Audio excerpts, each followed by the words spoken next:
Amigos, ¿cómo están? Yo soy Mónica Delta, bienvenidos a Punto Final y vamos a comenzar con esta historia que revela un nivel de injusticia que es muy probable. Ustedes van a sentir la misma indignación que nosotros. Se trata de un cirujano plástico. Cuando alguien acude a un cirujano es para que le reconstruya parte del cuerpo, todo el cuerpo, la cara, etcétera, no para que se la destruya. Vamos a hablar de Ernesto D'Angelo Ramos.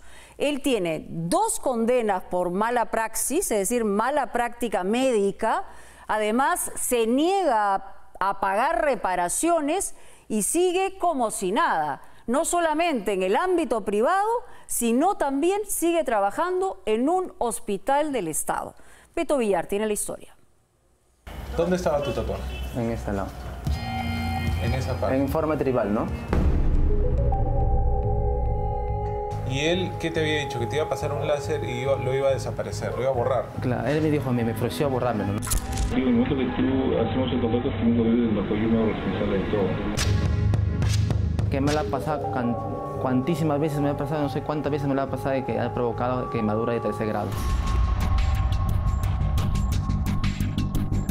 Todo el dinero que uno ahorra a veces para un trabajo o para hacer eso, tiene que tener garantía que va a quedar bien. Y me necrosó el tejido, que parte de mis mamas prácticamente se murieron, ¿no? Mis pacientes son todos como tú. Todos tienen miedo, todos están nerviosos, todos tienen miedo a todo y es normal. Ahora mi oído está completamente desfigurado, tengo cortes por todos lados, ahora no escucho nada en lo absoluto. No te preocupes, mi anestesiólogo te va a dormir, ni te vas a dar cuenta, que ya, rapidísimo. Dice tener más de 25 años de experiencia mundial en cirugía estética. Dirige una conocida clínica de belleza que lleva su apellido en Chiclayo. Es catedrático de la Universidad San Martín de Porres y, aunque no lo crea, trabaja como médico en el Hospital Regional de Lambayeque. Pero Ernesto D'Angelo Ramos parece haber obviado en su hoja de vida las sentencias, denuncias y negociaciones extrajudiciales con pacientes a quienes prácticamente les arruinó la vida. Todo por una mala praxis.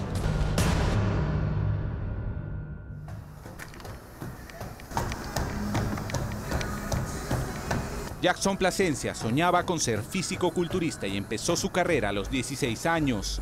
La sala de su casa conserva aún las decenas de diplomas y medallas que obtuvo en campeonatos regionales y nacionales. Ha sido 3 veces Mr. Perú. Hoy tiene 34 años y a los 28 decidió borrarse unos tatuajes que se había hecho detrás de las orejas. Jackson así decidió ponerse en manos del Dr. D'Angelo, quien le ofreció eliminar los dibujos con láser y de paso hacerle un peeling al rostro para, según dijo, rejuvenecer al deportista. Aquel 17 de julio del 2011, sin embargo, todo saldría mal. ¿Cuánto tiempo va a durar mi hijo acá en sala? Y me dijo, no, inmediatamente. Le paso el rayo láser y sale y lo lleva a su casa. Mi hijo salió con unas compresas de gasa a la cara. Y le sentía que la cabeza tenía hinchada. Y me sangraba hartísimo, agua con sangre, sanguaja. Hartísimo. Un certificado médico legal confirmaría meses después que Plasencia había quedado con una grave deformación en el rostro y cicatrices originadas por quemaduras y suturas deficientes. Sin embargo, el médico intentaría minimizar las marcas y heridas expuestas solo horas después de la intervención. Me saca la venda, pero no me enseña un espejo para mirarme en mi rostro. Entonces lo que me hace es empastarme toda la cara con una crema que se llama Hipogloss.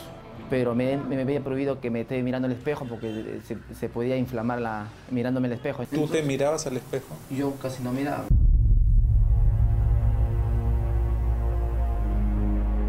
La historia de Jackson Plasencia fue descubierta por Punto Final hace 3 años, cuando él aún luchaba en los tribunales chiclayanos contra el médico que así se defendía.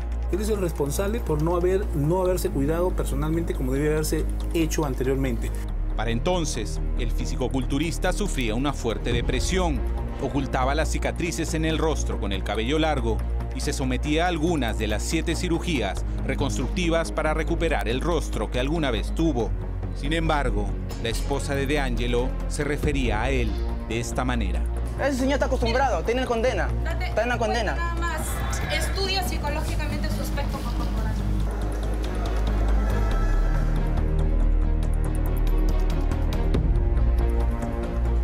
El año pasado, un juzgado penal de Chiclayo condenó al médico DeAngelo a 3 años de prisión suspendida y al pago de 14.200 soles de reparación civil por el delito de lesiones culposas graves en agravio de Plasencia. Una segunda sala confirmó el castigo, pero a la fecha, en un acto de franca rebeldía, el galeno no ha cumplido con firmar mensualmente el libro judicial y mucho menos ha pagado el monto requerido. Irrisorio si tomamos en cuenta que su víctima ha gastado ya 60.000 soles en operaciones, pero las denuncias en su contra no acaban ahí. Yo no entiendo por qué este médico sigue dañando más gente.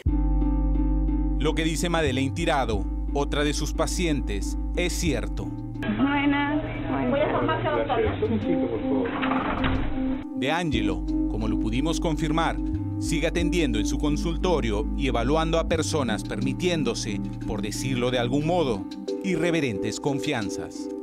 Dígame usted, ¿casada, soltera, viuda? No, soltera.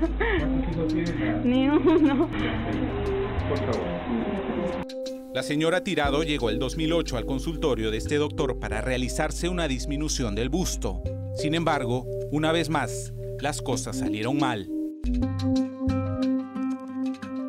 Me quedaron unos agujeros del tamaño de este dedo, o sea, yo ingresaba acá y todos estos agujeros, y esa parte era necrosada, muerta. No tenía piel en la parte de acá, carne viva prácticamente. ¿A causa de qué se quedaron así? Fue una sutura muy fuerte, muy gruesa, que mató el tejido, por lo tanto no permitía la circulación normal. El 30% de la zona afectada ha sido dañada para siempre. En 2011, Madeleine ganó el juicio por lesiones graves en contra de DeAngelo, a quien paradójicamente le dieron apenas 2 años de prisión suspendida y 10.000 soles de reparación civil. Aún así, el daño sigue vivo en su recuerdo. Es un tema que causa mucho dolor, que no se puede olvidar. Es un tema que he querido olvidarlo, pero hay circunstancias que no lo puedo hacer. Pero el caso de Kelly Fernández es aún peor. Cuando tenía 14 años, la madre de esta joven administradora acudió a DeAngelo para que trabajara en una malformación congénita en su oído izquierdo. Yo tenía la estructura, la forma, tenía el pabellón, tenía el óvulo.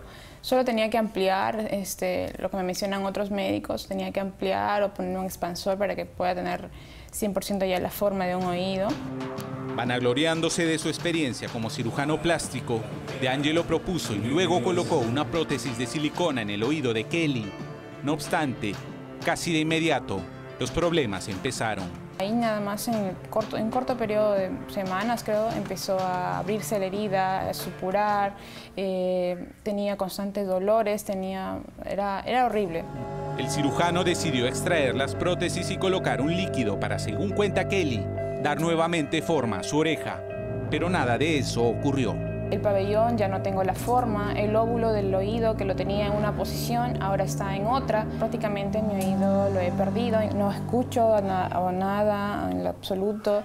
De lo que era una genesa o una malformación congénita, ahora ya es una deformidad que tengo debido a una mala praxis. Por vergüenza, la joven nos pide no mostrar el grave daño que DeAngelo le causó. Su caso, una evidente negligencia médica, fue sin embargo archivado por la Fiscalía y hoy Kelly lleva casi 3 años en un lento juicio con el cirujano en la vía civil. Pero si usted pensó que aquí acabaron las denuncias, se equivoca. Punto Final ha accedido a por lo menos una denuncia penal más de una mujer contra DeAngelo por lesiones culposas que data del 2012 y 2 acuerdos extrajudiciales por una rinoplastía y una liposucción fallidas en las que el doctor se comprometía a pagarles una indemnización por los daños ocasionados. A cambio de ello, el sujeto les prohibía enjuiciarlo y dar declaraciones a la prensa.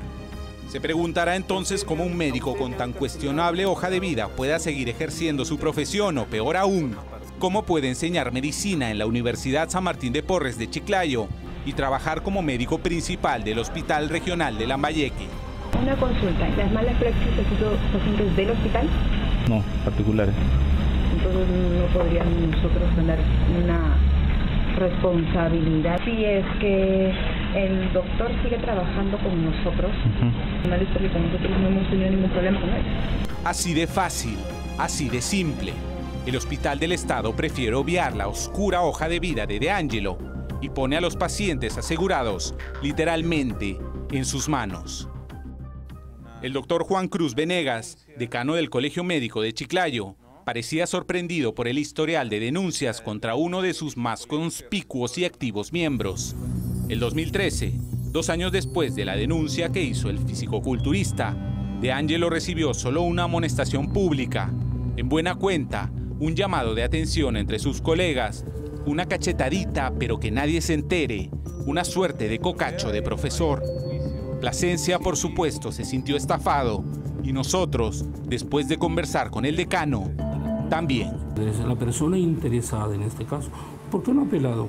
Si estoy, o sea, él tiene la culpa entonces de no haber apelado, doctor Cruz. Yo, ¿cómo voy a decirle? O sea, es su culpa de no seguir adelante porque, le digo algo, él no lo hace, según nos lo ha dicho, porque no cree que ustedes vayan a hacer algo. Entonces, si no cree, obviamente, ¿por qué entonces en la primera? Porque tenía la esperanza de que ustedes pudieran hacer algo. ¿Qué cree usted que es una sanción ética? Y no hay eso de espíritu de cuerpo, que otorongo no come otorongo, no somos ese tipo de cosas. Si usted, señor, fuera ladrón, usted no va a decir lo que la prensa dijo que soy ladrón, tengo que demostrarle que usted es ladrón. Lamentablemente está en esta situación, el mundo está corrupto y los corruptos están ahí. Y están operando. Están operando. Mis pacientes son todos como tú. Todos tienen miedo, todos están nerviosos. Yo soy responsable de todo. ¿Qué tal? ¿Cómo anda el doctor Ernesto De Angelo? Nuestros intentos por entrevistar al doctor De Angelo fueron infructuosos. ¿Sí? ¿Cómo?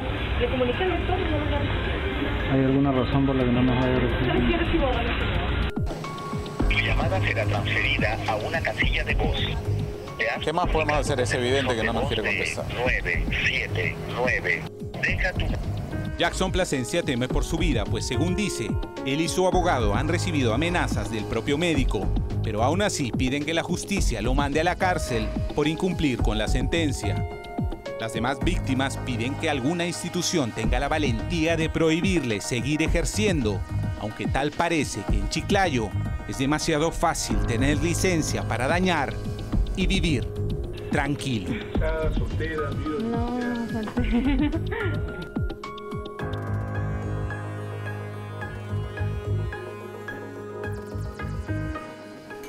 Se burla de la justicia, no responde a la justicia, destruye esperanzas, sigue trabajando como cirujano plástico, no solamente, como hemos dicho, en el ámbito privado, sino también en un hospital del Estado. ¿Qué estamos esperando? ¿Que mate a una de sus pacientes? Ustedes tienen la respuesta, señores autoridades. Vamos a hablar de otro tema que también tiene que ver con la justicia y tiene que ver con un director de escuela, con un policía en retiro, que en el año 2013 tuvo serísimas acusaciones de abuso sexual contra una chica de 15 años. Fue condenado a 5 años, desapareció, estuvo clandestino. ¿Y qué ha ocurrido hoy? Que después de 2 instancias que condenaron a este sujeto, hoy la Corte Suprema decide que tiene que volver todo a foja cero. ¿Cuál es la razón? ¿Qué cosa hay detrás de esto? Beto Villarlo lo explica. Mayor Juan Carlos Escate Ayala, tú abusaste de mi hija cuando mi hija era menor de edad y quieres librarte de la cárcel, pero no lo vas a conseguir porque yo voy a luchar hasta las últimas consecuencias. Los niños para mí son el presente y el futuro de nuestro país. Me tocó fuertemente la parte de mi busto. Y al yo ya voltear a irme, me agarró con las dos manos en la cara y me metió su lengua a la boca. ¿Qué quería los vocales? ¿Que la violen a mi hija? Rabia. Eso es lo que siente Liliana Morón 4 años después de que una sentencia que condenaba a un policía acusado de abusar de su hija menor fuera anulada.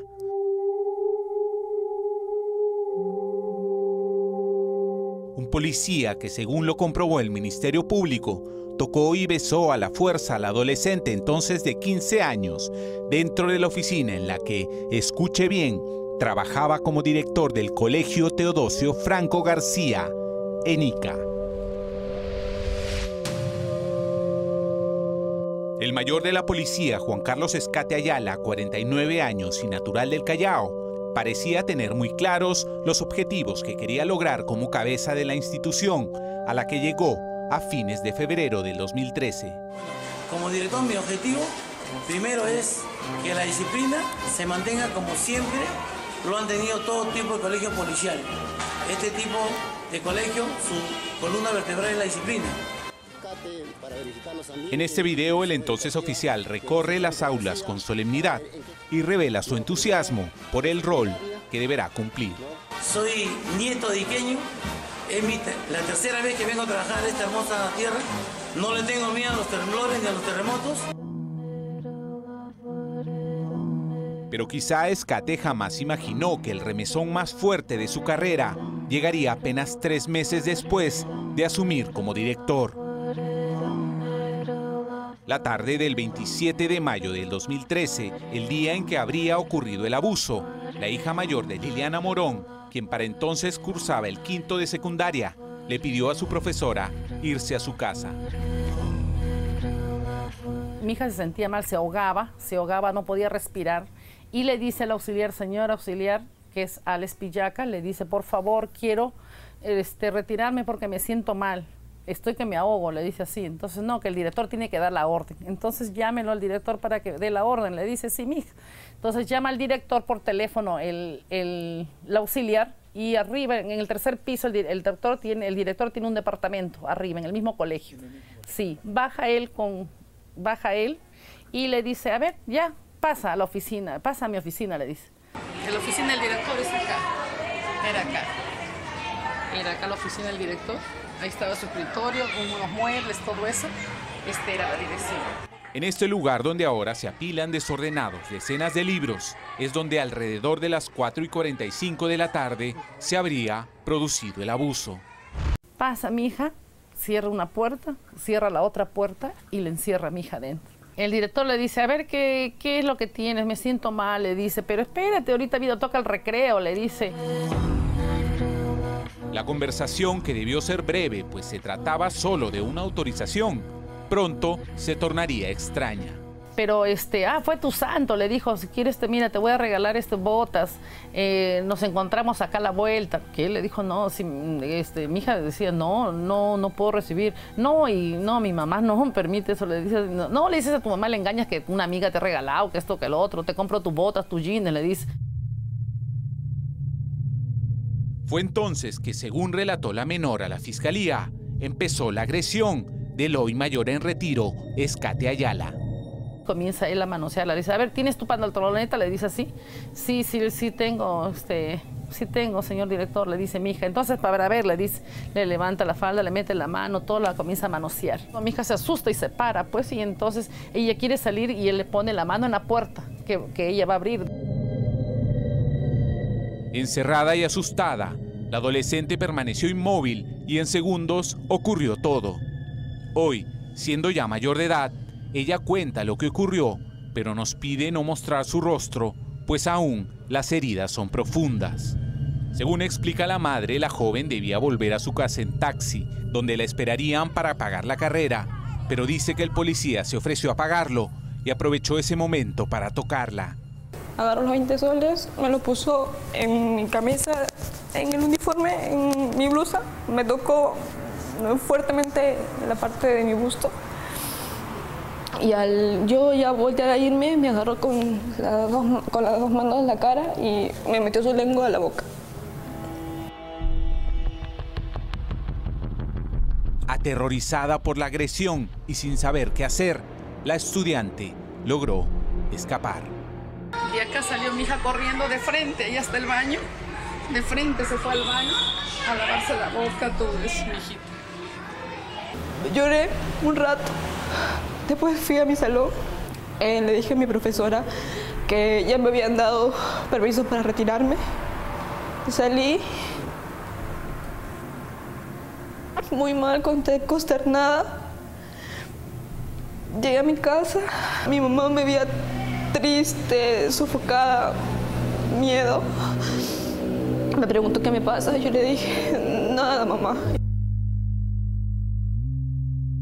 Horas después, no pudo más y le contó todo.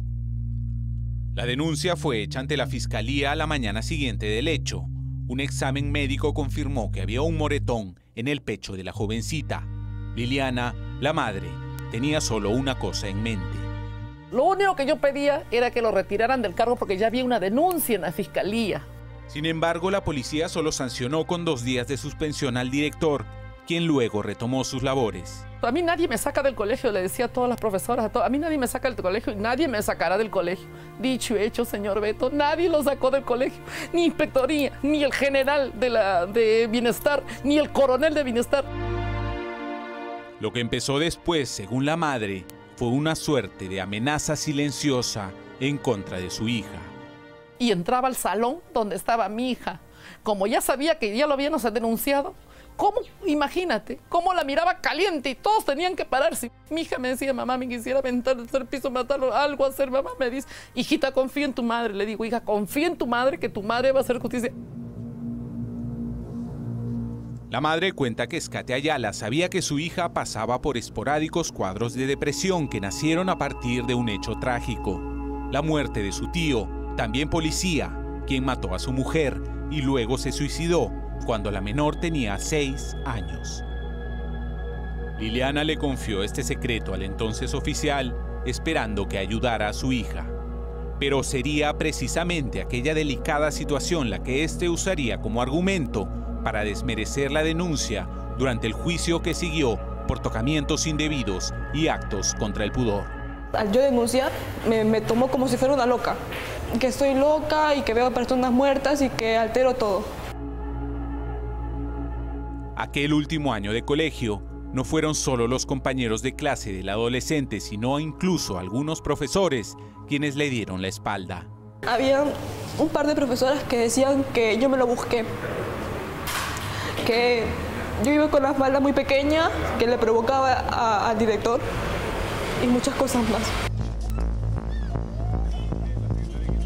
El 29 de enero del 2015, 2 largos años después de aquel episodio, el primer juzgado penal de Ica sentenció a 5 años de cárcel efectiva al policía Escate Ayala, quien ya para entonces había sido removido del cargo de director. La defensa del oficial apeló la decisión, pero una segunda instancia confirmó el castigo en octubre de ese mismo año y ordenó su inmediata captura. Entonces, el exdirector del colegio simplemente desapareció. Esos 2 años ha estado escondido en la selva, dice. Hizo abandono de trabajo porque me fui al Callao, de ahí lo trasladaron a una escuadrón verde del Callao, me fui a la comisaría a verificar con el mismo jefe y ya había hecho abandono de hogar. Me fui a inspectoría a ver si le habían hecho la resolución de baja o algo, nada, todo estaba ahí paralizado. La policía hizo un seguimiento a su vivienda ubicada en Ventanilla, como lo detalla este documento, pero no lo encontró. Sin embargo, en su cuenta de Facebook, el oficial probaba constantemente que su vida transcurría con normalidad.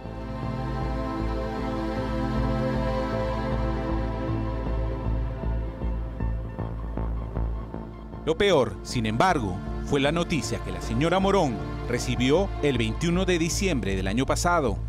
La Sala Penal Permanente de la Corte Suprema, integrada, entre otros, por el expresidente de la institución, Javier Villestein, declaró fundado un recurso de casación solicitado por la defensa de Escate Ayala, en el cual sostuvo que los testimonios brindados por algunos testigos no fueron correctamente evaluados por la sala que lo sentenció. Cuando Lima baja otra vez eso y pide que esto se anule porque tiene que tomarse la declaración de un testigo, ¿ya?, que ya se había tomado en juicio, entonces estas órdenes de captura quedaron sin efecto. Esa es la razón por la que él ahorita está libre y puede estar por acá, por Lima y por todos lados. Uno de los testimonios es el de Juan José Ramos García, guardia del colegio Teodosio Franco, y quien, según la defensa del acusado de tocamientos, entró a su oficina cuando habría ocurrido el abuso y negó haber visto algo extraño. Mi hijo me comenta de que él, a la hora de ingresar a la dirección, encontró al director en su silla correspondiente y la chica en otro ladito, en un sillón. Lo extraño es que en el juicio por el cual se sentenció al policía, este declaró no haber ingresado a la dirección, sino solo a la secretaría, y que solo entró un instante a la oficina de Escate para avisarle de algo. Para la sala de Ica, el testimonio de Ramos García no permite descartar que cuando él no estuvo, no hubiera ocurrido un abuso. Punto Final buscó a Juan Carlos Escate en su casa de Ventanilla, pero su esposa nos dijo que por el momento no declarará. Dijo, sin embargo, que la acusación está motivada por una supuesta venganza en contra de su pareja por algunos agentes de la institución. Escate, por lo demás, fue dado de baja recién este año, a pesar de que desde el 2015, 2 salas penales probaron su culpabilidad. Esta semana el caso dio un revés inesperado. La Sala Penal de Apelaciones y Flagrancia anuló la sentencia que condenó al exoficial debido a que en dicho proceso algunas sesiones fueron lideradas por otra magistrada, vulnerando, según la sentencia, el juicio. Así, 4 años de batalla han sido echados por la borda por una extraña leguleyada. A pesar del duro golpe, una joven que aún tiene vivas las heridas y su madre seguirán luchando hasta encontrar justicia. ¡Justicia! ¡Justicia! ¡Justicia! ¡Queremos justicia! ¡Queremos justicia! ¡Queremos justicia! ¡Queremos justicia! ¡Queremos justicia! ¡Queremos justicia! ¡Queremos justicia! ¡Queremos justicia! ¡Queremos justicia! Bueno, es la palabra en realidad que más se pronuncia, justicia. No puede haber indiferencia ante casos como este. Las evidencias están ahí. Estuvo en clandestinidad durante 5 años y ahora resulta que por un formalismo, por un tecnicismo, en lugar de solucionar la posibilidad de que se haga justicia, se quiere volver a foja cero en este caso. La verdad es algo incomprensible. Pero en fin, vamos a hablar de otros temas. También el escándalo Lavallato, que no para, es una avalancha. Esta semana los fiscales han estado con Marcelo Odebrecht. Marcelo Odebrecht ha confirmado que le entregó a la campaña de Ollanta Humala y Nadine Heredia $3 millones. Han señalado además, porque hay información de eso, no en la misma sesión con la Fiscalía brasilera, sino informaciones posteriores, que la pareja presidencial celebró esto a los 6 días de haber sido elegido Ollanta Humala, dándole las gracias por este aporte oportuno en la campaña de la ex llamada pareja presidencial. Pero los 3 millones no solamente fueron pactados para una campaña, sino hablemos de otros 3 millones que tienen que ver con el exgobernador Jorge Acurio, exgobernador del Cusco, quien pactó un soborno con Odebrecht también de 3 millones. Pero claro, le dieron 1.250.000 porque fue inhabilitado en el camino y no terminaron de darle la coima. Pero no cayó solo, él ha sido arrestado y arrestado con un abogado de un estudio prestigioso que ha deslindado inmediatamente. Estamos hablando de José Francisco Zaragoza, que el que, digamos, construyó la ruta precisamente de este soborno. También se allanaron viviendas del señor Salazar, que hasta hace poco fue funcionario de la Positiva, era también el presidente del prestigioso Club Regatas Lima, también ha deslindado, inmediatamente lo han suspendido. Él se fue de viaje, no tenía orden de arresto, pero resulta que este tema Odebrecht, la verdad, se viene como una bola de nieve. Fabricio Escajadillo tiene la nota. ¿Qué puede decir a la población? Ya no. Chococo, ¿qué puedes decir? Son poco más de las 7 de la mañana y el aeropuerto del Cusco se ha paralizado. El que un día fue el hombre más poderoso de la ciudad será llevado en breve a la capital enmarrocado como un vil delincuente. Don Jorge, ¿qué nos puede decir? No puedo declarar, no hay nada, todavía no hay desde CAFAE, no sé. No conozco qué es lo que pasa. No hay nada. Con cara de yo no fui, el exgobernador regional de Cusco dice estar sorprendido con su detención. Los policías de la División de Delitos de Alta Complejidad que viajaron escoltándolo hasta Lima parecen decirle: no se preocupe, señor exgobernador, porque si no sabe por qué lo detienen, en la Fiscalía de la Nación le van a refrescar la memoria. Voy a retroceder este carro, ¿ya? Ya lo voy a... Toca su sube. Esta semana, en la puerta de su mansión en las afueras del Cusco, este arquitecto de 53 años, que fuera presidente regional de Cusco de 2011 a 2014, ha caído acusado de haber pedido $3 millones a Odebrecht para que en 2012 esta firma brasileña ganara un jugoso contrato en la región. Pero no solo eso, y es que con el arresto de este ex hombre fuerte del nacionalismo en el sur peruano, dos prominentes personajes de la clase alta limeña, un abogado de uno de los estudios jurídicos más prominentes de San Isidro, fue detenido saliendo del gimnasio acusado de falsear un contrato para que Acurio cobrase la jugosa coima. Y además, este otro, el ex gerente general de la AFP, La Positiva, quien además fuera hasta esta semana el presidente del exclusivo Club Regatas en Miraflores. Fíjese usted, embarrados estos tres señorones, todo indica, con dinero sucio. Durante los 3 años que gozó como presidente regional en la ciudad imperial, de donde fue vacado acusado por visos de corrupción, Jorge Isaacs Acurio Tito bailó a su ritmo. Ya había sido, en 2009, alcalde del distrito cusqueño de San Sebastián, de donde salió acusado por desaparecer, dicen para beneficio propio, buena cantidad de bolsas de cemento. Pachamama, Pachamama. Un izquierdista con profunda sensibilidad social, decía él de sí mismo. Amigo de Nadine Heredia, quien al ganar el sillón presidencial de su región, a cuya pomposa juramentación en el mismo Coricancha asistió el entonces mandatario Ollanta Humala, con escenificación inca incluida, aseguró que la suya iba a ser una gestión con progreso para todos. Y la gente, campesinos, obreros y estudiantes, creyeron.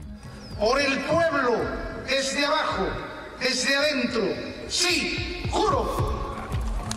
A inicios del 2012, con su retórica populista, Acurio le prometió al Cusco una moderna carretera que debía cruzar la ciudad de extremo a extremo en cosa de 15 minutos, evitando el congestionado centro histórico. Una mega obra inspirada, dijo, en el imperio de los incas. Ellos nos enseñaron a conectarse, a comunicarnos. ¿Quiénes recorrían por ese camino? ¿Acaso no eran los chasquis? Según el Ministerio Público, un año antes de esta entrevista en que Coco Acurio mentó a los apus cusqueños, ya se había reunido en secreto con un representante del propio Jorge Simoes Barata, el hombre fuerte de Odebrecht en Perú. Según aquel incógnito representante, hoy colaborador eficaz en Brasil, Acurio en persona le ofreció adjudicarle a Odebrecht la millonaria concesión de la vía de evitamiento, pero con una humilde condición, una coima del 3% del valor de la obra. El costo inicial de la obra era 297 millones. Ahora se ha llegado a gastar por adicionales, por adendas, 410 millones pagados y entregados a Odebrecht. Sería la vía más cara del mundo porque se calcula que ya costaría casi 50 millones cada kilómetro. El colaborador eficaz le ha dicho a la Fiscalía que Barata, al enterarse de la propuesta de Acurio, aceptó el ofrecimiento. Al cálculo, $3 millones para el honorable gobernador cusqueño con tal que gane Odebrecht la buena pro en septiembre de ese mismo año. Eso sí, con poco más de un primer milloncito desembolsado a una cuenta offshore del propio Acurio, llamada Wirsel S.A., como se acredita en el documento del Ministerio Público, simulando ser el pago de una asesoría. Aquella offshore en Andorra habría sido constituida, según la acusación fiscal, por ese abogado capturado con su fino atuendo deportivo, un joven socio del estudio Rebasa Alcázar y de las Casas, llamado José Francisco Zaragoza Amiel. Así lo pescaron a este bien relacionado abogado sanisidrino en el estacionamiento donde guardó su moderno Mercedes-Benz después de hacer footing y pasar parte de la mañana en el gimnasio. Porque nace mal. ¿Cómo? Desde la licitación se consorcian dos empresas sucursales de Odebrecht, con el mismo gerente, con Jorge Barata. O sea, las dos compitiendo entre sí, pero eran del mismo dueño a las finales. Sí, del mismo dueño y teniendo el mismo gerente, el mismo directorio. ¿Qué Odebrecht? No, Odebrecht. No lo conozco al señor Jorge Barata. ¿Quién será? Jamás ha venido al Cusco. Pregunten a los presidentes de la nación aquí quién ha venido a corrompernos. 2 días antes de su captura, así se defendió Acurio. 2 días antes que se intervinieran también 5 casas en Cusco ligadas a él y otros 6 inmuebles en Lima, todos ubicados en zonas en extremo acomodadas, con el afán de recabar información sobre cómo así Odebrecht, sin competencia en aquella licitación, pudo empezar en marzo del 2013 la construcción de la vía de evitamiento, una obra por supuesto que en 2017, cuando acabada ya debería estar, luce más bien a medias. Mira cómo están pasando los carros ahí. Han tenido que romper la berma central para que puedan pasar de un lado a otro porque ni siquiera han hecho un paso de desnivel. Aquí debería haber un paso de desnivel. Eso también estaba dentro del plan. Estaba dentro del plan. ¿Qué otras cosas debería haber tenido esta vía de evitamiento que finalmente, después de haberse gastado casi 500 millones, no presenta, no tiene? Debía tener 8 carriles. 8 carriles. Pero acá hay, ¿cuántos? 4. 4. Debía ser una vía de evitamiento. Es una avenida que cuando llegamos cerca al aeropuerto, ahí desaparece esta vía. Perdóname, discúlpame, es algo que no entiendo. ¿Cómo así te puedes gastar casi 500 millones, supuestamente, mucho más del dinero que se necesitaba para que esta obra esté terminada, y te la entregan así? ¿Qué han hecho con toda la plata? Se lo han robado. Pablo, ¿cómo era ser consejero regional en esa época?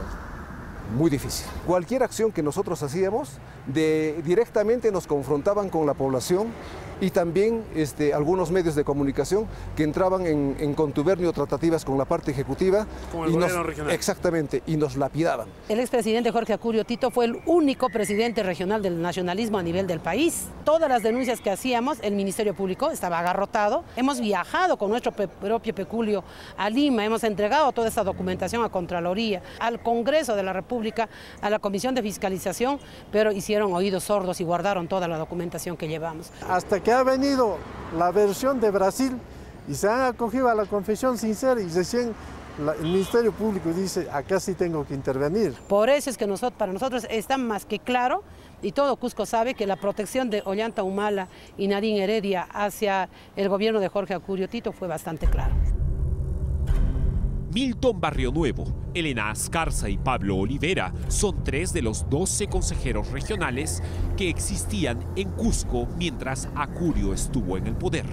Ellos dicen que solo ellos 3 fueron los que protestaron cuando todo indicaba que Odebrecht estaba allanando el terreno en Cusco. Nos han denunciado, tenemos 20 juicios que nos ha abierto Acurio. ¿Cuál es el tenor de los juicios? Difamación.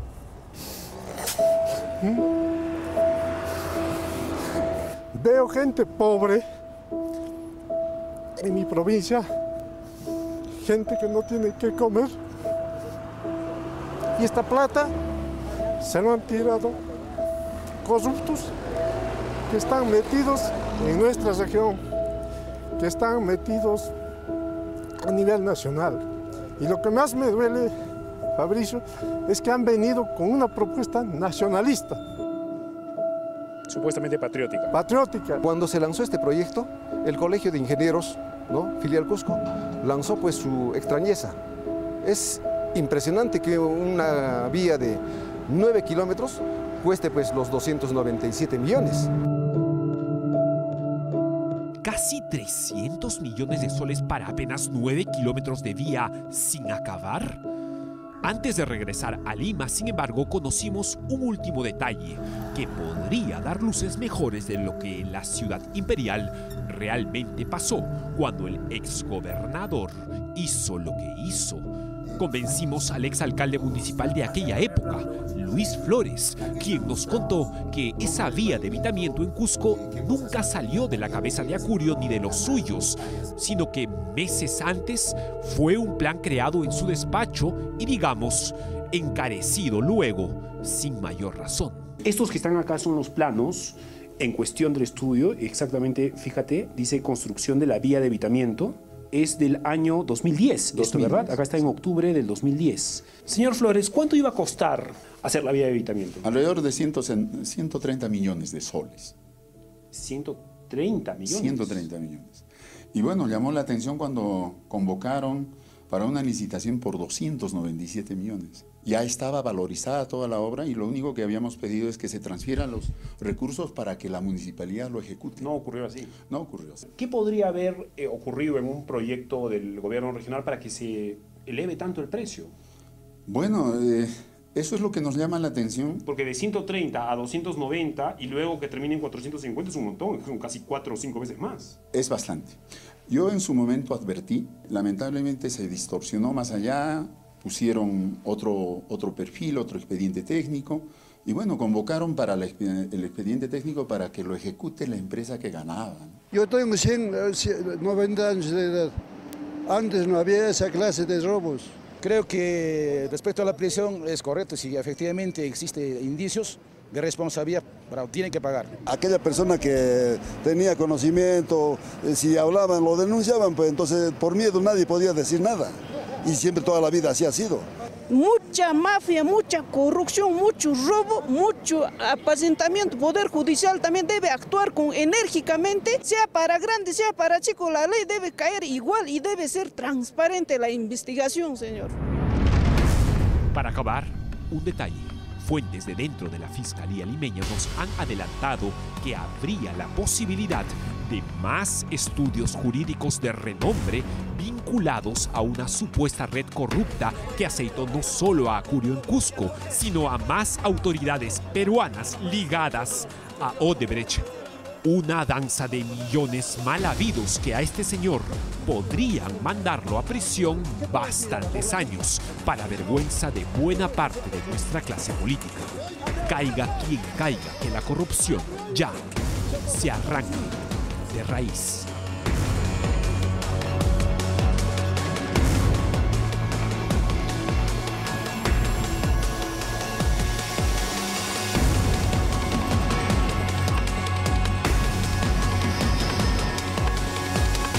Bueno, podríamos decir a llorar a la playa, ¿no? Porque después de estos presuntos actos de corrupción, lo que tienen que hacer estas autoridades o exautoridades es responder ante el país.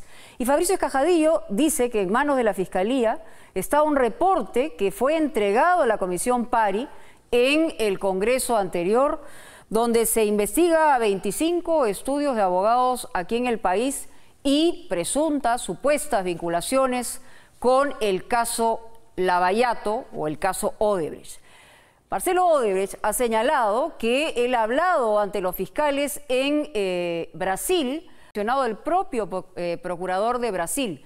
Esos son los términos. No utilizarán evidencias contra la empresa, en ese caso, y contra los colaboradores. Ese es el acuerdo que tienen con la Fiscalía. Pero vamos a ver cifras de corrupción, las llamadas cifras coimas de Odebrecht. Empezamos por lo que fue el inicio, el comienzo, los 20 millones que supuestamente fueron a parar a los bolsillos de Alejandro Toledo por el tema de la interoceánica. Luego el caso del APRA, el gobierno de Alan García, Jorge Cuba, Edwin Luyo, línea 1 del Metro de Lima, 8 millones. Félix Moreno, que también está en prisión preventiva, 4 millones por la Costa Verde del Callao. Pero seguimos con unas cifras que hay posteriormente a estas, Porque ustedes recuerdan, hablaron de 29 millones, ¿no? Cuando se habló inicialmente, se habló de 29 millones, es lo que dice Odebrecht ha pagado en sobornos y coimas, pero hay más millones. Supuestamente, Ollantumala, que ha sido confirmado por el propio Marcelo Odebrecht en la campaña presidencial 2011, 3 millones, Acurio, vía evitamiento, 3 millones, aunque se sabe, como hemos dicho, como fue inhabilitado, llegó a sus manos aparentemente solamente 1.250.000. Solamente, es una manera de decirlo, ¿no?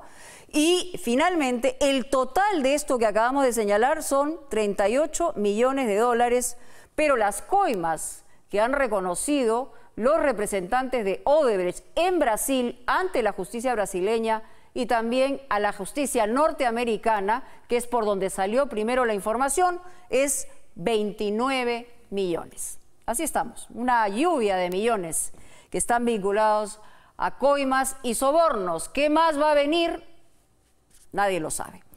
Lo que va a venir luego de la pausa es esta amenaza contra el contralor Edgar Alarcón, que se supo el viernes pasado. Todo esto a propósito del informe que presentará mañana, de todas maneras, aunque tenemos información sobre el tema, en el caso del aeropuerto de Chinchero.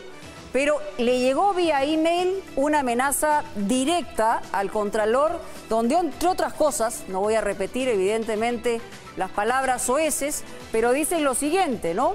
Para que reacciones y reflexiones bien las cosas antes de salir a los medios, porque además le dicen que es un contralor figuretti, ¿no?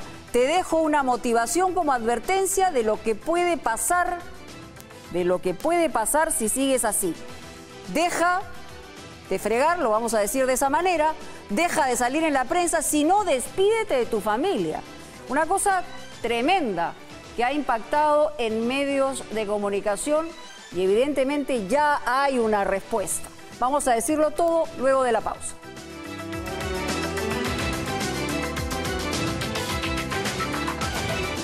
Ese día mi hija se dirigía por aquí hacia su instituto.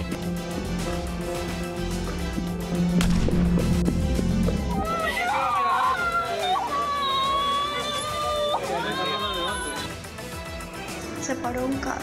Por favor, no me roben. ¿Cómo se podría lograr una verdadera y eficaz reforma y descentralización de los servicios oncológicos en nuestro país? Esta semana, los médicos del Instituto de Neoplásicas salieron a la calle. Dicen, en respuesta a la intención del Ministerio de Salud de querer tomar el control del INEM sin un adecuado planeamiento y por la deuda del CIS que ha afectado gravemente en la atención de los pacientes.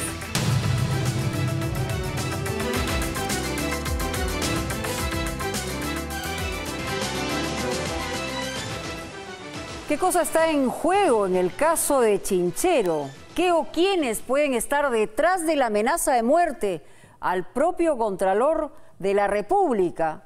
Roberto Ramírez tiene la información. Para entrar junto a Martín Vizcarra, le dan la voz a la viceministra. Chinchero sin choreo. Esperaré, al igual que ustedes, las recomendaciones de la Contraloría. Contralor Figuretti, hijo de...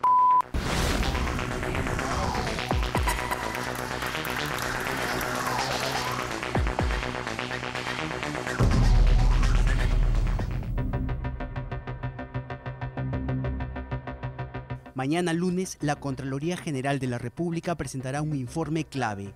Un informe que señalará qué tan escandalosa sería la adenda que el gobierno realizó al contrato de concesión del aeropuerto de Chinchero. Sin embargo, a pocas horas de la presentación de este informe, el Contralor Edgar Alarcón denunció haber recibido amenazas de muerte. Este es el mensaje que le enviaron al Contralor el viernes a las 10 de la mañana. Este es el documento que la DIRINCRI viene analizando y esta noche en exclusiva se lo presentamos.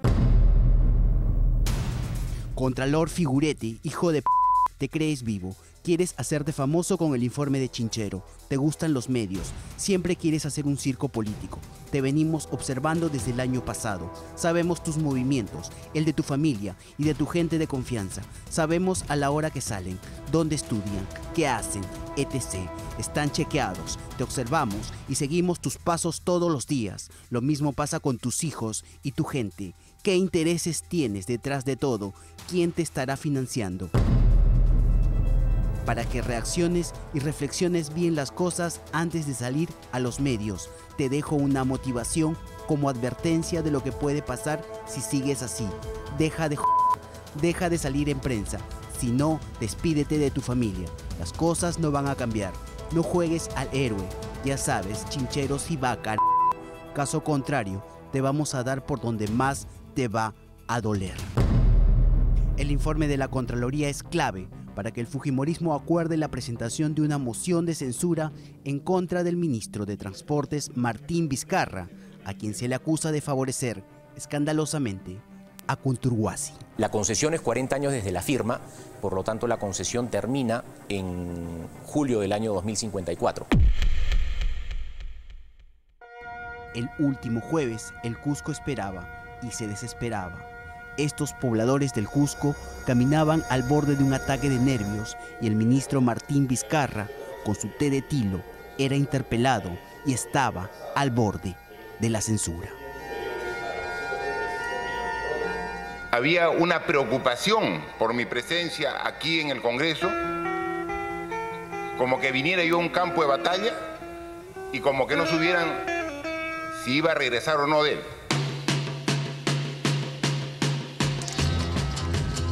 Martín Vizcarra tuvo que responder 83 preguntas referidas a la adenda realizada al contrato de concesión del aeropuerto de Chinchero, que se suscribió en el gobierno de Ollanta Humala. Un contrato calificado por el ministro de Transportes como lesivo, nocivo, perjudicial. ¿Por qué no se tocó el plazo de concesión y se acortó el plazo de concesión a 20 años de esos 40 si se quería favorecer, señora presidenta, al Estado? No, dice, está prohibido. Mentira. Todo en contrato se puede renegociar. En el hemiciclo, una vez marcada su asistencia, Kenji Fujimori coge su mochila, pone primera y se arranca. La bancada fujimorista brilla por su ausencia. Pero no todos se van. El congresista Clayton Galván observa su teléfono, mira la hora y en nombre de la gobernabilidad lanza democrático bostezo.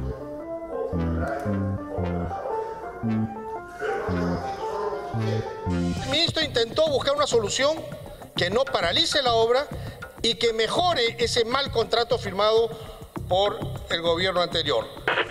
Mientras continúa la sesión de interpelación aquí en el Congreso, mientras la situación del ministro de Transporte Martín Vizcarra se encuentra en cuenta regresiva, recordemos cómo se inició todo este escándalo.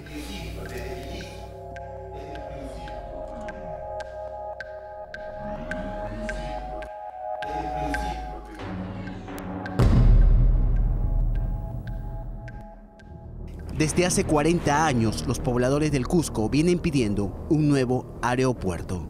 En el gobierno de Ollanta Humala se hace la licitación. El ganador para la construcción del aeropuerto de Chinchero fue el cuestionado consorcio Kunturwasi, consorcio integrado por las empresas Corporación América y Andino Investment Holding. Esta última, dicen, empresa de conocida insolvencia, es decir, empresa que no tendría ni para el té. El Estado peruano está pagando 265 con nosotros. Aquí se ha saneado el proyecto. Aquí se ha saneado el proyecto. Kunturwasi fue el postor que aparentemente cobraba menos. El contrato se cerró en $530 millones que el gobierno pagaría en 15 años. Sin embargo, dice el actual gobierno que la trampita estaba en los intereses que el consorcio cobraría y que ascendería a 590 millones. La suma total era de 1.120 millones de dólares. Con esa plata alcanzaba para un par de aeropuertos. Lo que pasa es que ellos utilizan este discurso para atarantar a la gente y decir, oiga, íbamos a pagar 500 millones de dólares, más el 22%, iba a salir una obra de más de $1.000 millones. 1.120 millones. Exactamente. La pregunta es, ¿los intereses leoninos que usted señala estaban en el contrato o estaban recién en la adenda Vizcarra? No, esos estaban en el contrato y han quedado de lado y casualmente la adenda ahora es beneficiosa para el país. ¿Vizcarra no acaba de decir que la trampita estaba en el contrato original? Los intereses esos que... Es que eso no es cierto, pues. Y es que PPK dice que al asumir el gobierno se da cuenta de los intereses altos y entonces decide realizar una adenda que anule estos intereses abusivos. Sin embargo, sería Kunturwasi y no el Estado el que solicitó la modificación al contrato. Si tú ves la adenda, en uno de los artículos de la misma dice, el concesionario ha pedido la modificación del contrato. El concesionario pide para favorecer a los peruanos. Además, hay otras perlas que aparecen en el actual contrato y que beneficiarían a Kunturwasi. Ahora le están dando estas ventajas, va a poner casi todo el dinero el Estado, ¿no es cierto? Ellos van a tener concesión de 40 años y prácticamente poniendo el 20% el concesionario, se va a llevar miles de millones de soles de utilidades a cargo del dinero del Estado. Lo mejor hubiera sido hacer una obra pública. Pero Kuczynski y Vizcarra se quedaron con el sabor amargo de las hojitas verdes de la coca, porque a pesar de haber colocado la primera piedra del aeropuerto, esta obra, antes que despegara, se quedó en el aire. Pero en el trayecto hubo mucha turbulencia política. Un hecho extraño ocurrió en esos días, cuando a Ocitrán le tocó opinar sobre la llamada adenda Vizcarra. Unos audios y unas actas secretas confirmaron sospechosos cambios de opinión.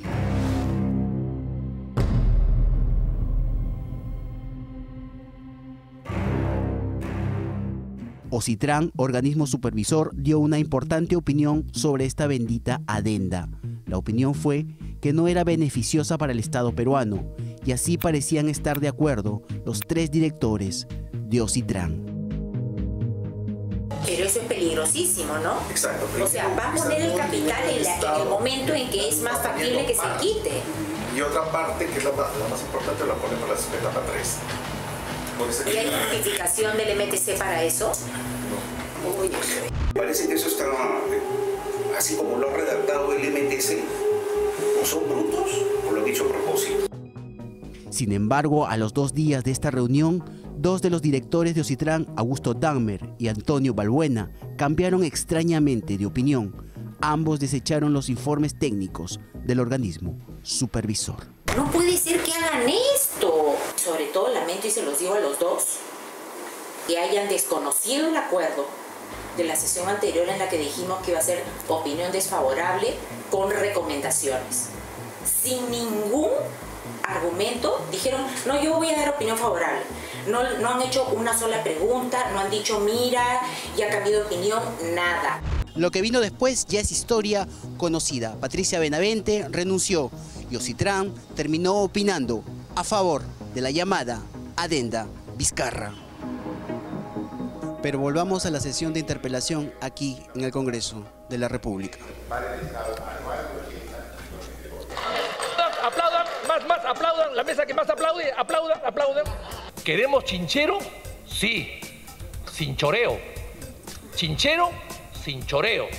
Y acá ha habido choreo, es evidente. Vizcarra insistía en que la negociación realizada en el gobierno de Humala era realmente mala. Pero Humala, que estaba deambulando por los pasos perdidos del Congreso, le respondió. Se han dicho una serie de mentiras, se ha tratado de utilizar las expectativas del pueblo cusqueño para frenar una sanción del Congreso. Se ha tratado de echar la culpa al gobierno anterior diciendo que el contrato era malo y hemos tratado de mejorarlo con la adenda, y eso es al revés. Ahora sí, el Estado se ha puesto de rodillas frente a Kunturwasi. Víctor Andrés García Belaúnde deslizó que el primer ministro Fernando Zavala pasó días de recogimiento en la casa de una asesora informal de Kuczynski. Asesora, dijo, vinculada al consorcio Kunturwasi. El primer ministro ha estado en Semana Santa rezando con el sábado de gloria y el domingo de resurrección en el Cusco, en Urubamba, en la casa de la asesora informal del presidente. Por su parte, el congresista del Frente Amplio, Edgar Ochoa, señalaba que Vitocho cuestionaba la adenda del gobierno porque estaba haciendo lobby a favor de una empresa aérea.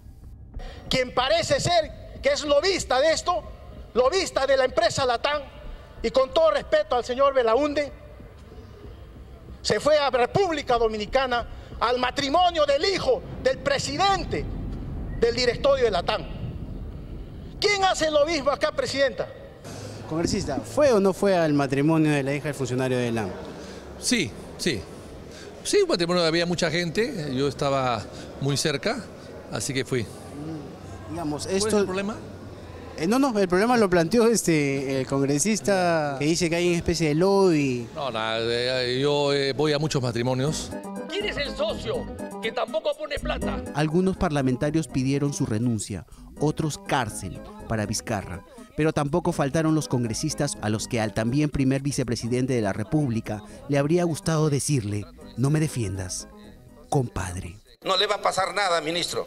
Y si se va preso en nombre del pueblo, váyase. Y yo ahí voy a visitarlo, no se preocupe. Gracias, congresista Narváez. Y así, entre apachurres interpartidarios, peladas de muela, llamaditas, risitas y democráticos bostezo, pasaron 11 horas de nuestras vidas.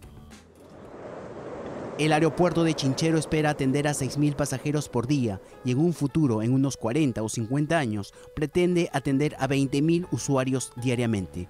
Kunturwasi espera que el Estado le dé dinero para empezar la obra. El ministro de Transportes espera que los peruanos ahorremos 90 millones de soles. La Fiscalía espera que su informe que señala que la adenda favorece al concesionario prospere judicialmente. El fujimorismo espera las indicaciones de Keiko para ver si presentan la moción de censura contra Vizcarra o esperan interpelar al ministro del Interior, Carlos Basombrío. Vizcarra espera el informe que mañana la Contraloría presentará. El Contralor espera que nada malo le pase. Esperaré, al igual que ustedes, las recomendaciones de la Contraloría. El Contralor dice que no lo van a asustar. Sabe que su informe no es vinculante, pero es clave. Se espera un informe imparcial, sin sospechosos cambios de opinión, como habría sucedido en Ocitrán. En unas horas se sabrán las conclusiones. Todos quieren un nuevo aeropuerto, pero sin duda nadie quiere que nos hagan el avión.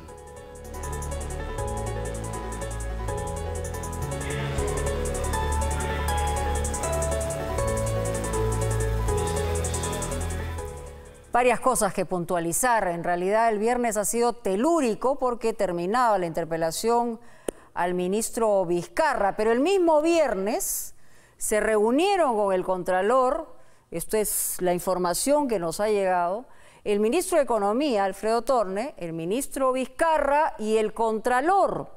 ¿Qué cosa le pedían? Lo que le pedían era una ampliación para hacer descargos, porque todos sabemos que mañana hay un informe crucial de Contraloría que está vinculado a qué tipo de observaciones tendría la construcción del aeropuerto de Chinchero vía Kunturwasi, vía la adenda. Que además recuerden ustedes, el presidente Kuczynski dijo: Chinchero va de todas maneras. Bueno, esta noche podemos decir que Chinchero no va, porque el ministro Vizcarra ha anunciado hace algunos minutos que evidentemente en las condiciones en las que está no va. Para citar textualmente, ha dicho lo siguiente: si no se genera consenso y si no se han disipado las dudas, por más esfuerzo que hemos puesto, tenemos que tomar la decisión, y ya lo hemos hecho, de precisamente dejar sin efecto el contrato y la adenda. Es decir, mañana saldrá el informe, ¿no? Iba a salir mañana el informe iba a salir negativo, el informe iba a salir con las observaciones que ya habían sido adelantadas en esta reunión que sostuvieron los miembros del gabinete, entre ellos el ministro Vizcarra con Edgar Alarcón. Alarcón les habría dicho, no hay vuelta que darle, la cosa está mal, lo que comienza mal termina mal. Y esa situación es la que se enfrenta el día de hoy. ¿Pero qué ha contestado Conturhuasi? Además con fecha de mañana, pero ya ha salido la información, lamenta la decisión de resolver el contrato de concesión, ¿no? Tras este anuncio hecho por el ministro de Transportes y Comunicaciones esta noche, y en el último párrafo dice lo siguiente: ante esta situación, la empresa, es decir, Conturhuasi, va a evaluar las acciones legales a seguir una vez que haya sido formalmente notificado de que no va más esta adenda y este contrato. Así que la situación está de esta manera. ¿Qué podría pasar? Bueno, que Conturhuasi llegue hasta CIADI, algunos señalan que habría un acuerdo ya y lo que estaría pidiendo es reparación. ¿Por qué hemos llegado hasta este momento? Esa es la pregunta que todos tenemos que hacernos, porque las voces de crítica estuvieron desde el día 1 que se empezó a hablar de esta adenda. Pero vamos a regresar con otro tema que también tiene que ver con el significado, el valor de la vida, que cada vez es menor. Usted es papá, usted es mamá, yo también me muero de miedo cuando mis hijos están por las calles, porque sabemos que por un celular pueden ser acribillados. Esto le pasó a una jovencita y le ha pasado a 2 jóvenes más. Vamos a regresar con la historia de esta chica de 17 años, a quien le han perforado el intestino estos criminales, pero tenemos imágenes exclusivas donde se ve el escape de estos criminales. Ya regresamos con eso. ¿Cómo se podría lograr una verdadera y eficaz reforma y descentralización de los servicios oncológicos en nuestro país?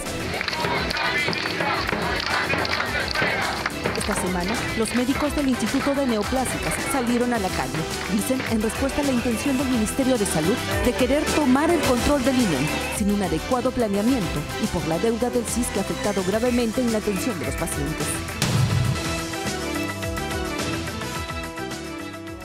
Sabemos que hay esfuerzos del Ministerio del Interior por acabar con la inseguridad, pero en realidad todos estamos claros que cada vez los criminales tienen mayor crueldad a la hora de robar y pueden quitarle la vida a cualquiera para robar un celular. En este caso se ha salvado de milagro. Estamos hablando de una chica de 17 años, una menor de edad, que fue acribillada para robarle precisamente el móvil, el celular. Lo que hemos logrado en Punto Final es tener imágenes exclusivas de las cámaras de vigilancia y se detecta el momento en que estos criminales huyen. Jorge Ríos tiene el informe.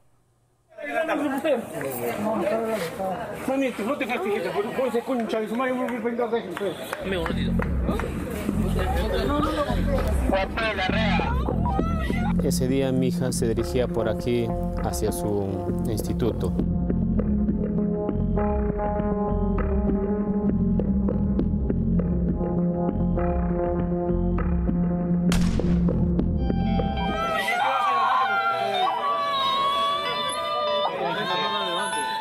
Y en eso, en lo que está yendo él acá, apareció un auto blanco.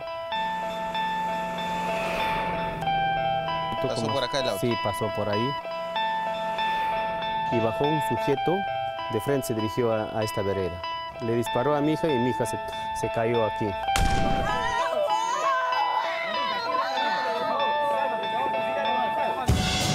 Jueves 18 de marzo, 6 y 7 de la mañana.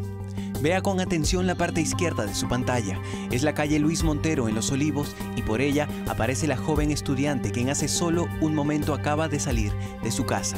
Lleva prisa pues no quiere llegar tarde a sus clases de alemán. Junto a su cuñado, quien todas las mañanas la acompañaba, se dirigen a la avenida Carlos Izaguirre.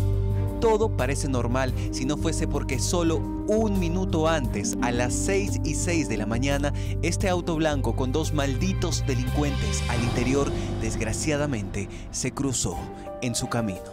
Acá los vemos pasar, seguramente buscando a su víctima. Este es otro ángulo de la cámara. La joven lleva en el brazo derecho una cartera llena de libros, pues va a estudiar. En las manos no tiene ningún celular ni nada que llame la atención de los delincuentes. El auto ya había pasado y la joven, sin saberlo, se encontraría cara a cara con un desgraciado que la había marcado y estaba esperando para robarle su cartera. Al ver que el ratero le apuntaba, mi hija agarró su maleta con las dos manos y se inclinó, quiso pasar por un costado del ratero maldito. Y el otro le cierra. Y ahí empieza a suplicar, por favor, no me hagas nada, yo no tengo nada, solamente tengo esto en mi propina. Y no le hizo caso, le disparó. Y con mi hija, si así se puso, por acá entró la bala. Las cámaras no logran captar el momento del robo, pero solo unos metros más adelante, la joven ya había caído al suelo. Sus gritos desgarran el alma y no grita de dolor, grita de miedo, pues a sus 17 años siente que la vida se le apaga cuando apenas empezaba a vivir. El hombre de rojo, que lleno de rabia maldice a los culpables, es Óscar Fabián, el padre de la joven. Los testigos y la policía le ordenan que no la mueva, que espere a una ambulancia, pero él no puede esperar. Mientras le decía, tú puedes, mi amor, la cargó hasta el interior de este patrullero que la llevó hasta el hospital Cayetano Heredia. Durante horas, los médicos lucharon para sacarle la bala que quedó alojada al interior de su estómago. Milagrosamente, y gracias a la hazaña de su padre, no murió. Pero felizmente su hija ha heredado, Señor, su fortaleza y está con vida. Dios le ha dado una segunda oportunidad para seguir viviendo y cumplir todos los sueños que ella le decía a usted, Señor. Espero que Dios nos deje, Señor, que Dios nos ayude hasta el final, que mi hija cumpla sus sueños, pero que no se sienta algún día frustrada o lamentándose que por motivo tal no hay podido llegar. Los días en la casa del estudiante han sido difíciles, pues ha dejado un gran vacío y es complicado acostumbrarse a ver su cama vacía. Por suerte, aquella mañana encontramos a su padre en casa, quien fue a dejar el desayuno para su hijo menor, pues pasa el día entero en el hospital cuidando a la pequeña, que cada día les prometía sacarlos adelante. Pero tu hija no, papá. Tu hija te va a mandar plata. Vas a construir un hotel. No sé dónde, pero en un buen sitio. Y de eso vas a alquilar, de eso vas a vivir tu vejez, me decía. De eso vas a vivir tu vejez. Hijo, hasta que se cumpla ya estaré muerto también, hijo. Pero solamente tú piensa en tu estudio, en tu salir grande. No te preocupes de mí, hijo. No te preocupes de mí. Yo para eso ya he trabajado, hija. Ya he trabajado y ya, pues, para lo que es para mí solo, para dos, para mí, para tu ya. No se requiere mucho, le decía. Y así. Esa era la intención que ella me decía, ¿no? Yo decía, pobrecito, así. Tanto se preocupa hasta por la familia, yo decía. Por la familia se preocupa, así. La pequeña es la segunda de 3 hermanos. Son de Tarma y desde hace algunos años la familia vive en Lima en un cuarto alquilado. Siempre fue la más disciplinada y soñadora. Es el horario de uno de los hijos. De 5 a 6:20 lee. De 6:20 a 6:55 te alistas, ¿no? Para ir al colegio. De 6:55 hasta las 2:30 estás en el colegio. A las 2:30 ya estás en la casa. Ya. De 2:30 a 3 almuerzas. De 3 a 4. Me pongo a repasar lo que hicimos el día. ¿De 4 a 8 repasas? Sí, ajá, de 4 a 8 repaso los cuadernos. ¿De 8 a 9 lees? Sí, luego me pongo a dormir para el siguiente día. A las 9 duermes para luego levantarte a las 5 de la mañana a leer. ¿Y quién te ha enseñado a las 5 de la mañana que tienes que leer? Mi hermana, justo la que está enferma, ella me enseñó. Ella me dijo que debo hacer eso. Que es bueno, sí. Me va a ayudar un montón en mis estudios y eso. A ser responsable por mí mismo.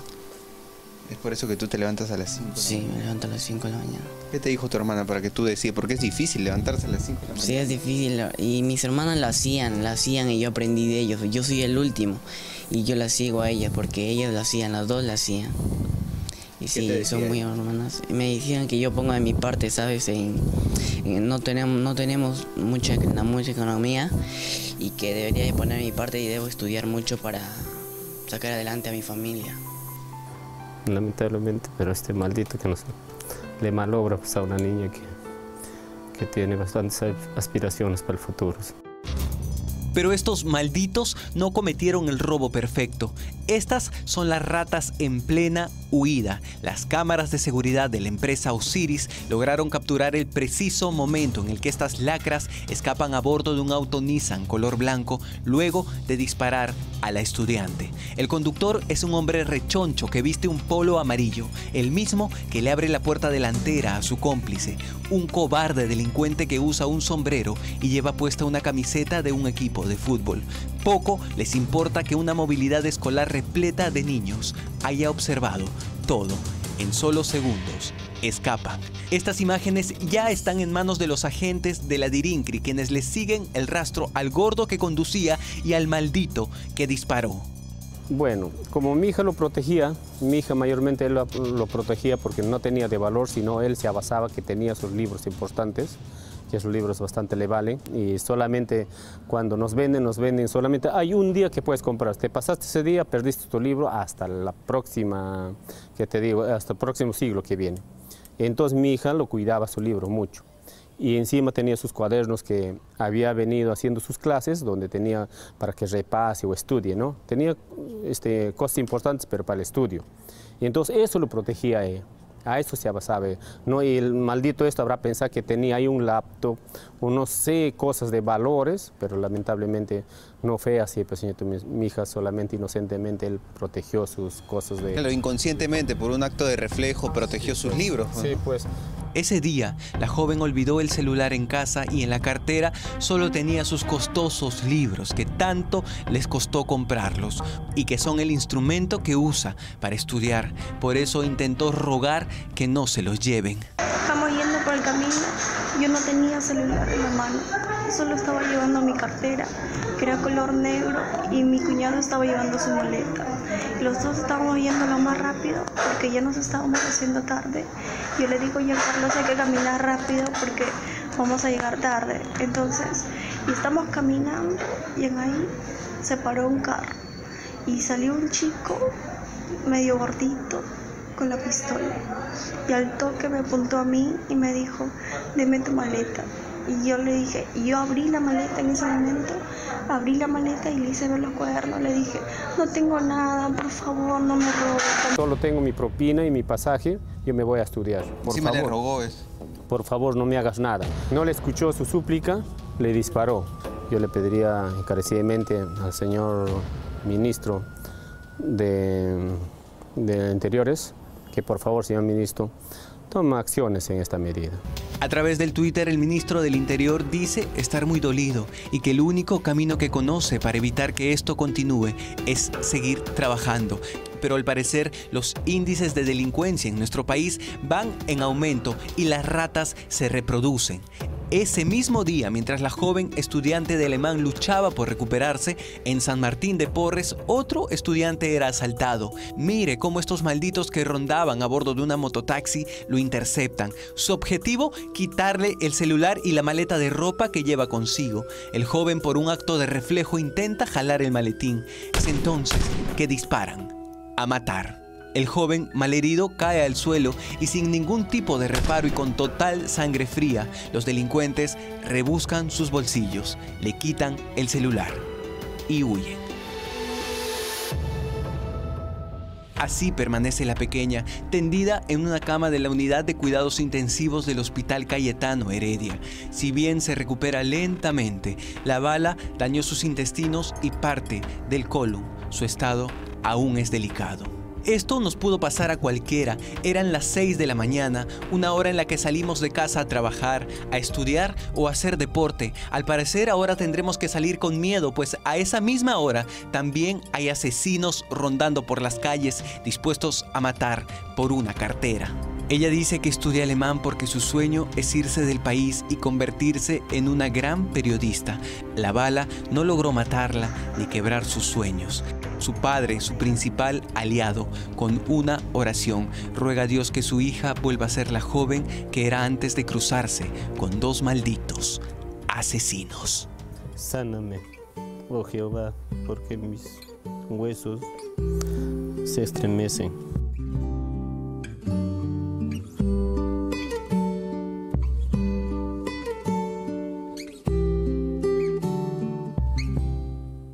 ¿Qué podemos decir? Estremecedor el relato de esta jovencita de 17 años, pero que demuestra fortaleza, que demuestra capacidad de recuperación. Desde aquí le decimos que puedes lograr tu sueño de ser una periodista, de aprender idiomas, pero lo cierto es que la crueldad de los criminales cada vez es mayor. Nos pueden mostrar cifras donde la victimización ha disminuido, donde hay porcentajes aquí o porcentajes allá. Pero la verdad es que los peruanos sabemos que hoy la vida prácticamente no vale nada.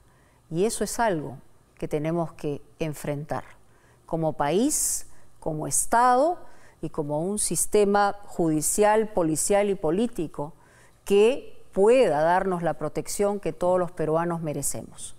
Pero vamos a regresar con otro tema que pone en juego la salud de los pacientes oncológicos. Estamos hablando de esta guerra sin cuartel entre los doctores del INEN y el Ministerio de Salud, que ha dejado prácticamente desabastecido de medicinas a los pacientes que requieren de terapias oncológicas. ¿Qué cosa está pasando allí dentro? ¿Qué cosa piden? ¿Qué cosa les han quitado? ¿A dónde apuntan? Todo esto luego de la pausa, no se vayan. ¿Cómo se podría lograr una verdadera y eficaz reforma y descentralización de los servicios oncológicos en nuestro país? Esta semana, los médicos del Instituto de Neoplásicas salieron a la calle. Dicen, en respuesta a la intención del Ministerio de Salud de querer tomar el control del INEN sin un adecuado planeamiento y por la deuda del SIS que ha afectado gravemente en la atención de los pacientes.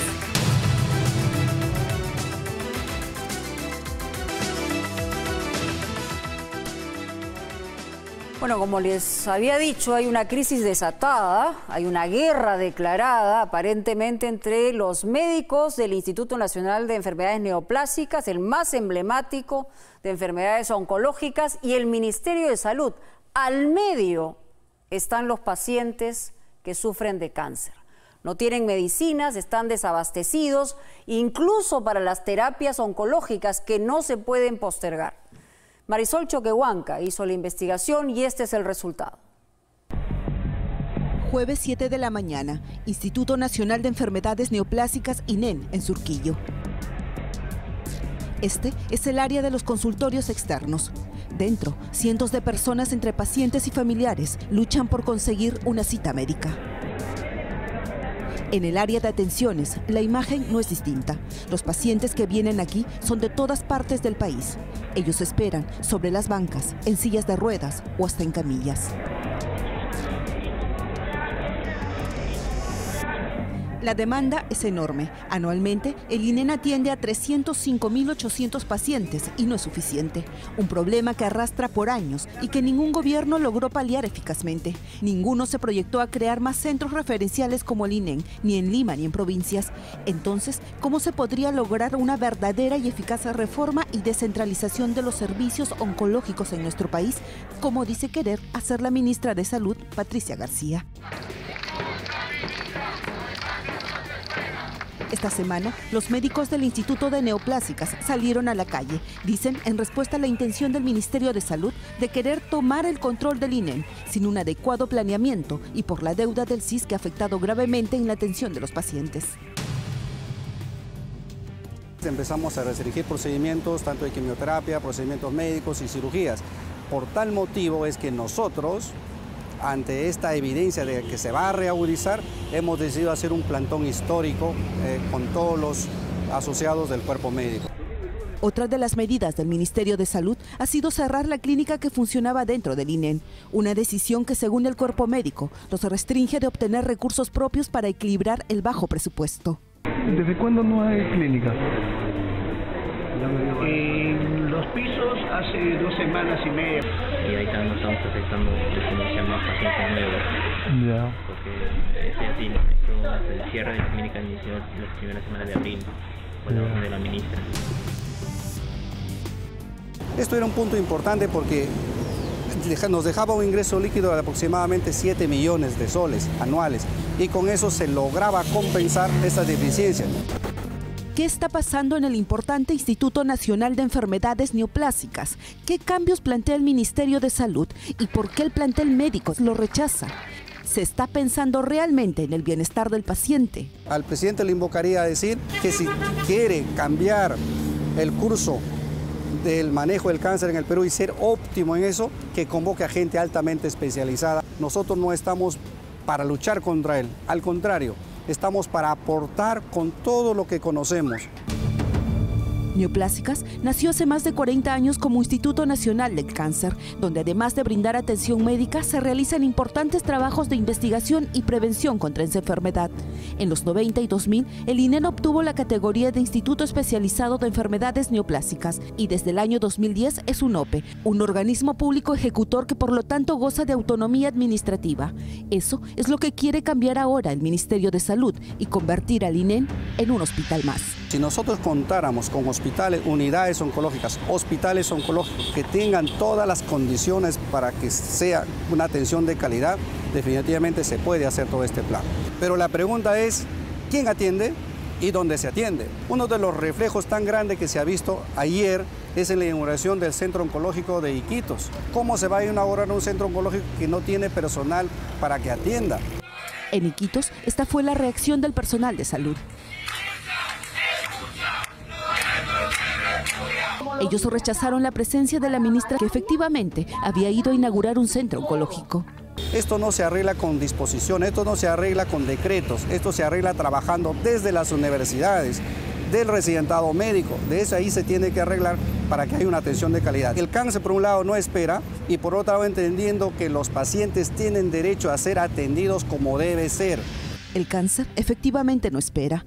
Entonces, ¿por qué el Ministerio de Salud redujo este año el presupuesto anual para medicamentos del INEN, nada menos que en 15 millones de soles?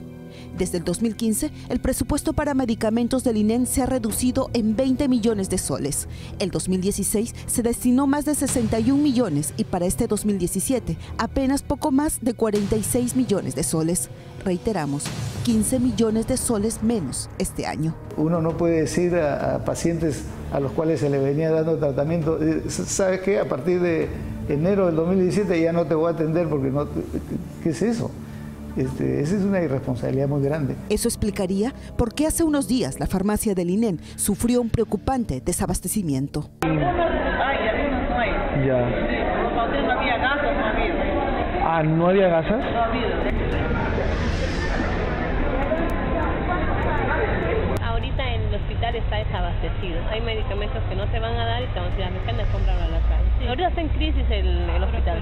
También se registraron problemas para cumplir con los tratamientos oncológicos. Yo conozco personalmente casos en los cuales las pacientes están desesperadas y pacientes varones también, obviamente, porque no están teniendo acceso al tratamiento ya 2 o 3 meses.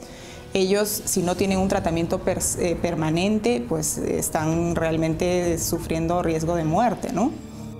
Muchos pacientes prefieren no declarar ante cámaras, temen represalias, dicen. El tema de salud es tan delicado que no se entiende el recorte presupuestal en este sector, incluido el dinero por el CIS. El CIS tenía 1.750 millones el año 2015, 1.550 el año 2016 y ahora tiene 1.400. Se dice, tenemos recursos, hay plata, para los panamericanos hay plata, etcétera, etcétera. Pero cuando se trata de ver la cosa directa, inmediata, en salud no hay recursos. Para el cuerpo médico del INEN, el objetivo del Ministerio de Salud es solo uno. Nos quieren estrangular. ¿Por qué? porque ahora primero tenemos el primer bache económico. Nosotros en promedio operamos alrededor de 50 pacientes diarios. Implicaría operar 20 o operar 10 o solamente operar los que son cirugías menos complejas que tengamos material. Del mismo modo la quimioterapia le vamos a ver hasta dónde alcanzan los recursos. Los médicos de Neoplásicas han revelado además que la deuda total del Sistema Integral de Salud es de 120 millones de soles.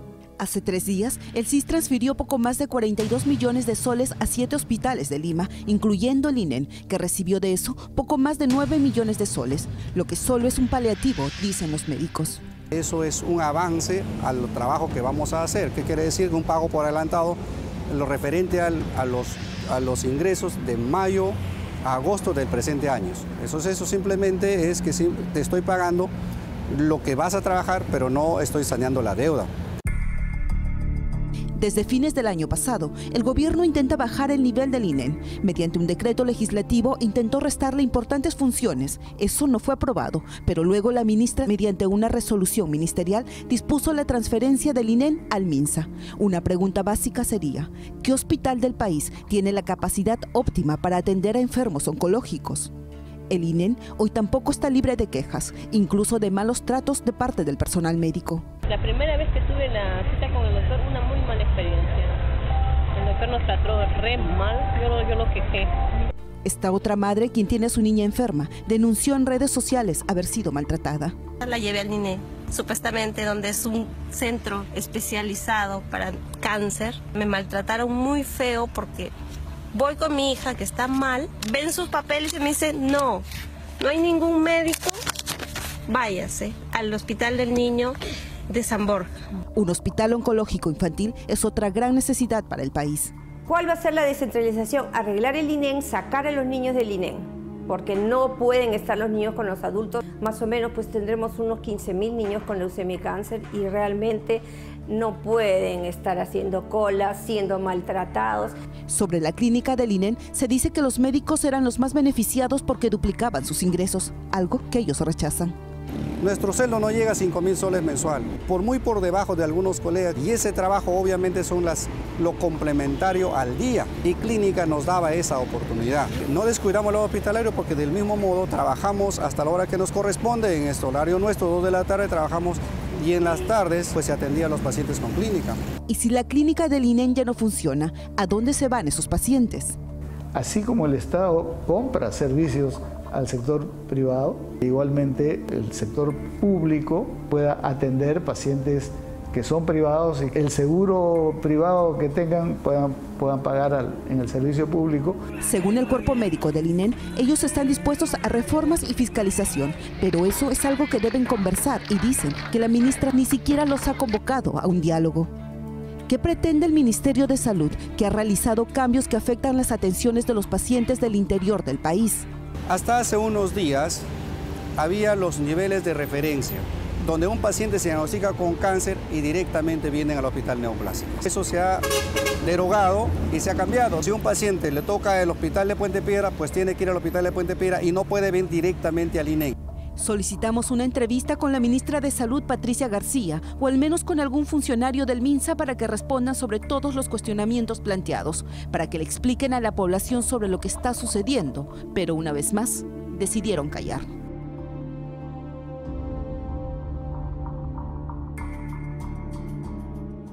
Queremos reiterar lo que ha dicho Marisol Choquehuanca, nuestra compañera. Hemos estado insistiendo para que el Ministerio de Salud dé su versión, pero lamentablemente han optado por el silencio. Estamos convencidos que hay argumentos de las dos partes, pero lo que no puede pasar es que al medio los más afectados sean precisamente los que están requiriendo de esta protección de salud. Se tienen que poner de acuerdo, pero no pueden afectar a los enfermos, que son en esta circunstancia lo más vulnerable. Pero vamos a hablar del tema de las medicinas, la disponibilidad de medicinas a marzo del 2017.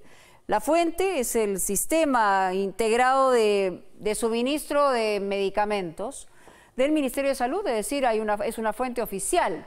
¿Qué cosa dice? Y está dividido así, ¿no? El óptimo, la óptima disponibilidad, regular, bajo, no se sabe. En cuanto a los centros de salud, óptimo, Solamente el 8.6% tiene disponibilidad de medicinas. En los puestos de salud, solo 5.6%. Hospitales, 3.8%. Esto que debería ser el porcentaje mayor es el porcentaje menor. Regular. En los centros de salud, 31.5%. En los puestos de salud, que es, digamos, la primera instancia de cualquier circunstancia cuando uno está mal de salud, y va 25.6%, hospitales 40.9%. Bajo 59.3% en el caso de centro de salud, 68.8% en el caso de puestos de salud, 54.5% en los hospitales. Y bueno, ya son los porcentajes menores que nos dan cuenta. Así están las cosas en relación al tema del suministro y el abastecimiento de medicinas. Hay un problema grave en nuestro país en este caso y hay que afrontarlo, hay que solucionarlo. ¿Viene del gobierno anterior? También, pero ya este gobierno tiene el tiempo suficiente a través de su Ministerio de Salud para poder enfrentar esta circunstancia. Ya regresamos.